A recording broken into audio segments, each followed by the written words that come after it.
Fellow Americans, earlier today, on the eve of the Thanksgiving holiday, two members of the National Guard serving in Washington, D.C., were shot at point-blank range in a monstrous ambush-style attack just steps away from the White House.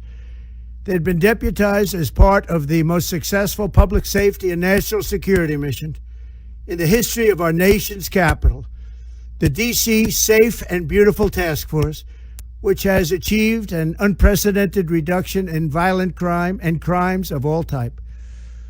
This heinous assault was an act of evil, an act of hatred, and an act of terror. It was a crime against our entire nation. It was a crime against humanity. The hearts of all Americans tonight are with those two members of the West Virginia National Guard and their families. The love of our entire country is pouring out for them, and we are lifting them up in our prayers.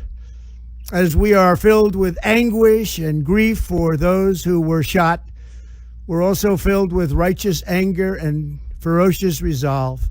As President of the United States, I am determined to ensure that the animal who perpetrated this atrocity pays the steepest possible price. I can report tonight that based on the best available information, the Department of Homeland Security is confident that the suspect in custody is a foreigner who entered our country from Afghanistan, a hellhole on earth. He was flown in by the Biden administration in September 2021 on those infamous flights that everybody was talking about.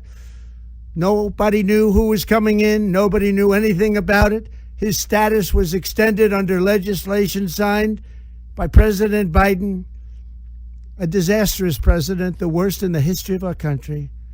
This attack underscores the single greatest national security threat facing our nation.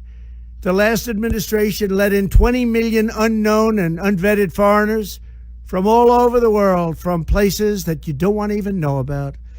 No country can tolerate such a risk to our very survival.